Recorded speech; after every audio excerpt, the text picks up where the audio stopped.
ഇപ്പോൾ നൽകാൻ കഴിയുന്ന ഏറ്റവും പ്രധാനപ്പെട്ട വാർത്ത ഇന്ത്യയും പാകിസ്ഥാന്റെയും അന്താരാഷ്ട്ര അതിർത്തിയിൽ ഏറ്റുമുട്ടൽ നടന്നിരിക്കുന്നു എന്നുള്ളത് തന്നെയാണ്. അതിന് സ്ഥിരീകരണം ഉണ്ടായിരിക്കുന്നു.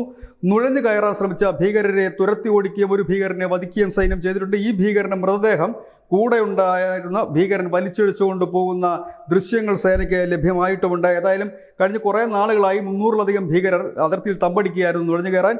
ഈ സൈന്യത്തിന്റെ ശ്രദ്ധ തിരിക്കാനായി ഈ നുഴഞ്ഞു കയറുന്നതിന് തൊട്ടുമുമ്പ് പാകിസ്ഥാൻ അവരുടെ അതിർത്തിയിലുള്ള പാകിസ്ഥാൻ്റെ ഒരു സൈനിക പോസ്റ്റിന് തീയിട്ടു. അതിനുശേഷമായിരുന്നു ഈ നുഴഞ്ഞുകയറ്റം നടത്തിയത്. വലിയ രീതിയിലുള്ള ആയുധശേഖരവുമായിട്ടാണ് നുഴഞ്ഞുകയറ ശ്രമം നടത്തിയത്. ഏതായാലും അന്താരാഷ്ട്ര അതിർത്തി വീണ്ടും പുകയുന്നു. ഇന്ത്യ പാകിസ്ഥാൻ അതിർത്തി പുകയുന്നു. ഒപ്പം തന്നെ കാശ്മീരിൽ ഒരു വമ്പൻ ഓപ്പറേഷൻ സൈന്യം നീങ്ങുന്നു എന്നുള്ളത് തന്നെയാണ്. ഇത് തന്നെയാണ് കാശ്മീരിൽ നിന്ന് നൽകാൻ കഴിയുന്ന ഏറ്റവും ലേറ്റസ്റ്റ് അപ്ഡേറ്റ്.